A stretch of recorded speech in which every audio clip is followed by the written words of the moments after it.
Since the dawn of my existence, I've always wanted to know why people do certain things that they do.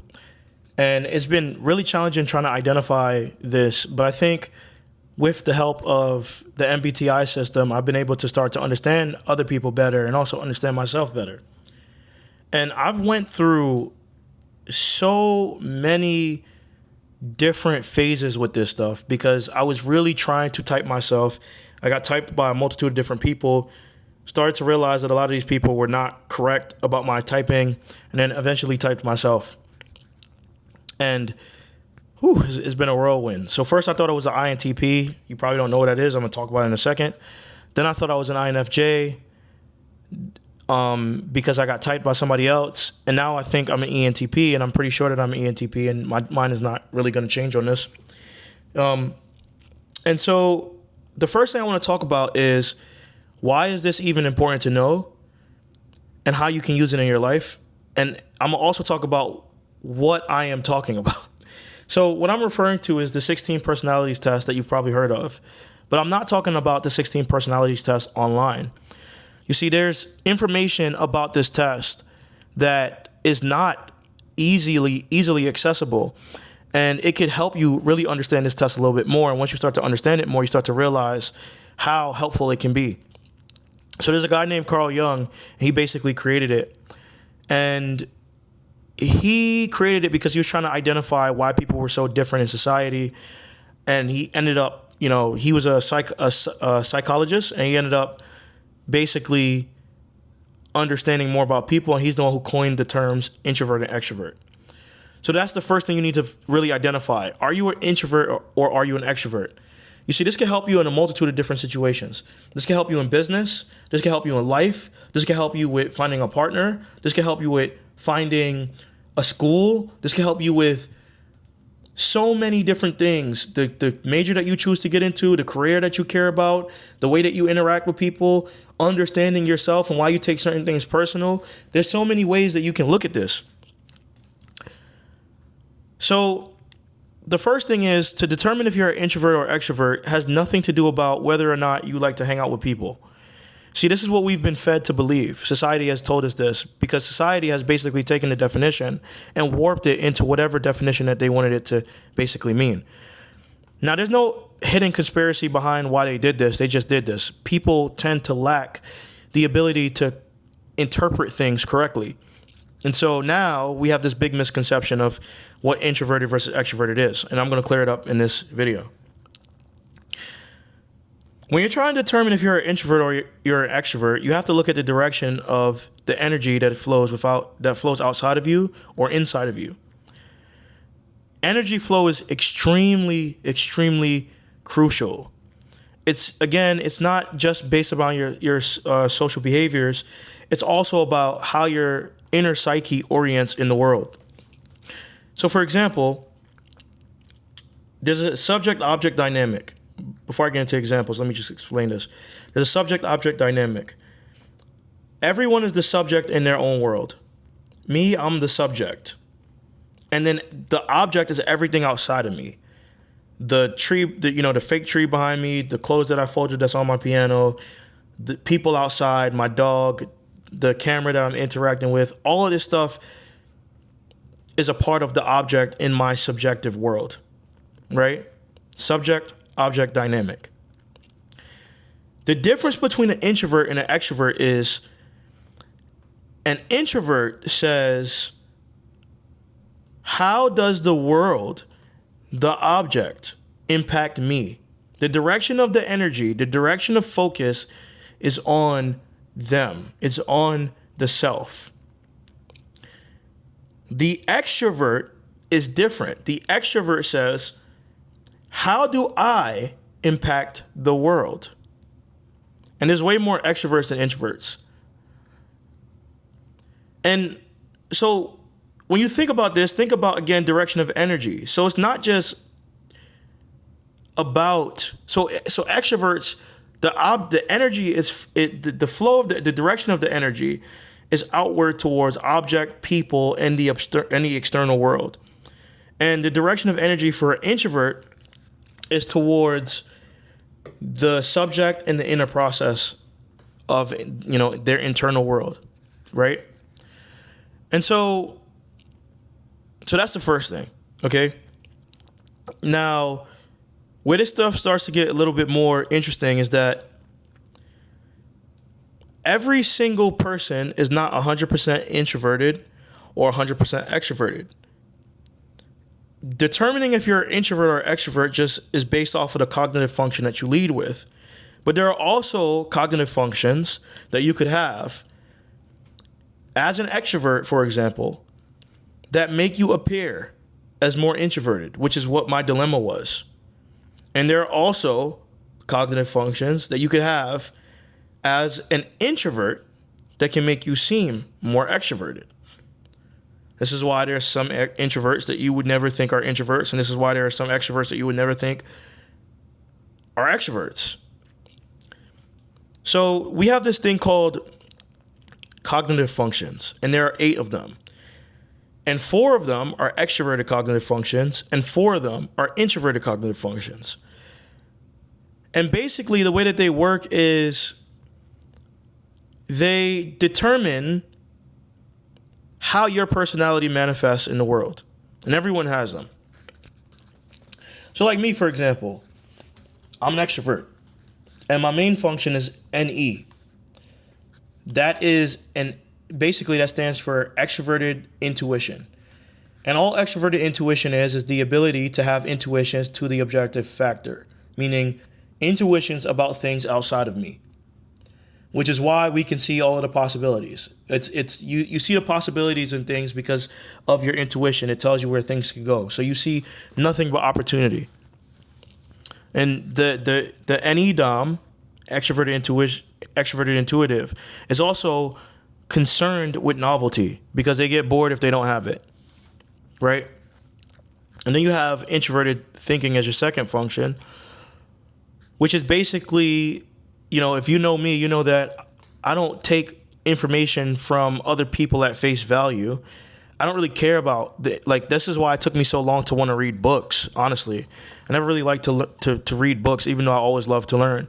I always came up with my own ideas, my own concepts, my own thought process for how to navigate the world. As I've gotten older, I started to realize that I had to start to pay attention to other information. The reason why is because it could also be detrimental when everything is just coming from you, because you don't know what your biases are towards those things. So if you're an introverted thinker, you're going to think in frameworks, and everything has to make sense to you, right? But anyways, we're not going to get into functions 100%. I'm just giving you some color. There's 8 functions. There's NE, there's FE, there's TE, and there's SE. Right? And then on the opposite side of the spectrum, on a different polarity, because there's, introverted and extroverted are 2 different polarities. There's introverted thinking, there's introverted thinking, introverted intuition, introverted sensing, and introverted feeling. Okay? So when you look at the personalities, 16 personalities, they have everything in letter codes. And you can understand yourself by looking at, the letters. So the first thing, again, you have to determine is, are you extroverted or are you introverted? And that's just based off a direction of energy. So even certain things like being on your phone, for example, if you have the intent of an extrovert while engaging with your phone, then that action is still extroverted, even if you're by yourself. If I'm looking to the phone to see what everyone is doing, to see what possibilities are out there, to see where things are going to go, to see all of these things that's not about me, that's outside of me, that's extroverted, that's an extroverted tendency. If you introspect, and the way that you introspect is by calling other people and saying, hey, I want to get your perspective on this. That's extroverted. It's an extroverted tendency. Okay? So the next thing is you have to determine if you're an S-type or an N-type. An S-type just means that you take in the information in the world through the 5 senses, and this is how you primarily prefer to take in information. An N-type is you're intuitive. So S-type is sensor, N-type is intuitive. Intuitive just basically means in the world of the abstract, right? So a lot of the times people who are intuitive will most likely be more future focused, not really present, aloof to the present reality or the present moment, constantly trying to see the new opportunities or understanding what could be or what will be, right? Conversely speaking, sensors are more what's are more practical, grounded in reality, paying attention to what's happening in the moment. And the way that you can determine this is your interaction with the past and the future. So if you're past, present, and future, if you're constantly in the past and you look at the past in order to define your future, then you might likely be a S type. If you are focused on being in the present and you're paying attention to the present moment and you're just moving, you're just always in the present, looking at this thing and that thing, and just like describing it, talking about it, you never talk about the future, then you might likely be an S type. Now, this doesn't mean that we are incapable of doing both, because everyone is capable of doing all. But it's just, what do you have a natural proclivity to move towards? If you're always in the future, if you're always in the reason why future is abstract is because it doesn't exist yet. So by definition, even if you're saying things that might seem like you're a sensor, but it's things that are future focused, then you're still future focused. You don't have to speak like Alan Watts or, Jordan Peterson to seem abstract. Okay? That's another thing that people confuse. Then you have to look at your next function. Your next, letter in your personality type. Are you a F type or are you a T type? So F stands for feelings. Do you put feelings over logic or do you put logic over feelings? Now, a lot of the times people they think that because I'm saying that as an F type, you put feelings over thinking that you don't think. And a lot of people have a negative connotation with that. And that's not the truth. That's not what it means. We all think. Everybody thinks. It's just a matter of how your functions are shifted. If you're an F type, you're more likely to have feeling-based functions in your top two cognitive functions. And if you're a T type, you're more likely to have thinking-based functions in your top two functions. Okay? So if you are a feeling type, then that means you will likely prioritize your feelings or other people's feelings over logic. And if you are a thinking type, then you will prioritize logic over feelings, period. So there's that. And then there's J or P. So J means judging and P means perceiving. Now, whenever I talk about judging or perceiving, people tend to think that I'm talking about being judgmental. That's not what it means, okay? I'm not saying that because you're judging, you're judgmental. No. Judging just means that you basically stick to a plan and you don't like to deviate from a plan, or you don't like to deviate from a thought. It doesn't necessarily mean that you won't, but by, technically P types are more open-minded than J types, which is why P types are usually associated with the people who are higher in intellect to some degree, because they are higher in openness. And when you're higher in openness, you're not close to the multitude of different possibilities that could exist. And so you're open to having your mind shift or change or your routine broken up at any moment. This doesn't mean that J types aren't more intellectual, because this has nothing to actually do with intellect.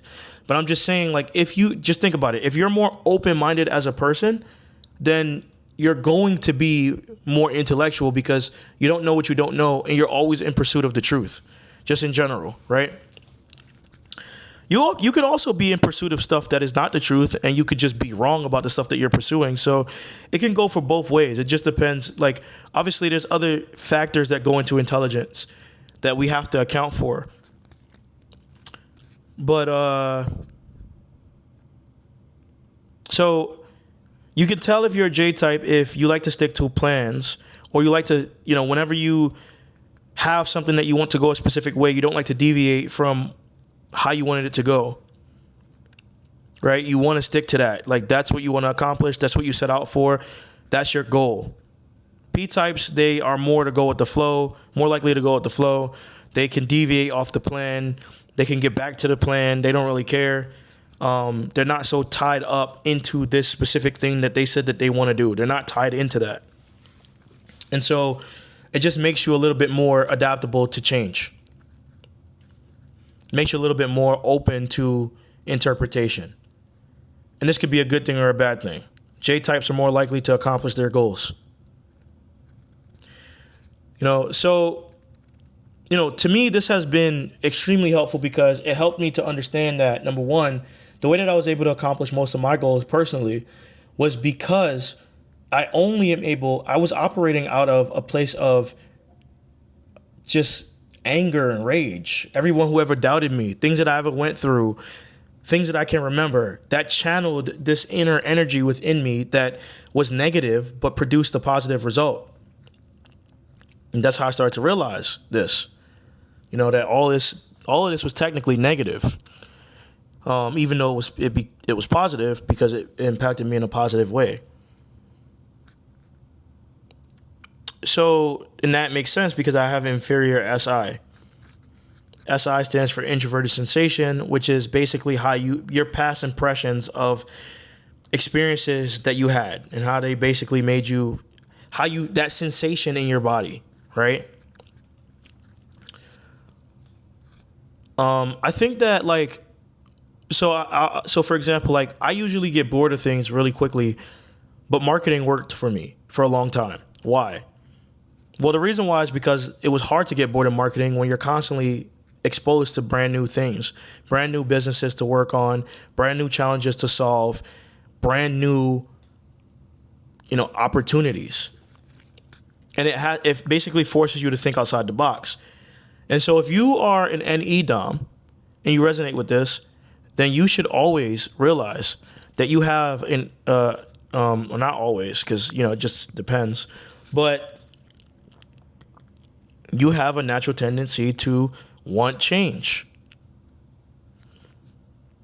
And so because you like to have change, you should seek that change in something that will be beneficial towards you. You basically have to prime yourself to thinking that every single possibility that you are after, that it is new, but really you're operating within the same domain. This is why, if you're an ENTP, starting a podcast would be really good because technically, even though you're doing a podcast, you're talking to new guests, you're talking to new people, you're learning new things, you're engaging with a whole bunch of novelty. And did you know that novelty is also linked to dopamine? This is why when people get into relationships, they have a honeymoon phase because of the novelty in the relationship. It's actually linked. There's a correlation there. So yeah, this is how you can tell what your personality type is. You look at the flow of energy. You look at whether you're sensing or intuitive. You look at whether you're thinking or feeling. And you look at whether you're judging or perceiving. It's kind of easy to understand once you know how you think. And if you want to evaluate someone else, you can't just evaluate someone else by listening to them speak and saying, this person sounds abstract. This person sounds direct. That's one aspect of it. Yes, the way that you speak can be an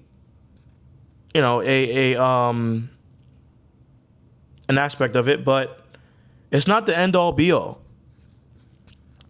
This stuff is way too nuanced. There's so many things you have to take into account. So hopefully you found this video helpful, and I'm going to start creating more content like this, talking about things that I'm learning about outside of marketing. And I've been having a lot of fun doing this.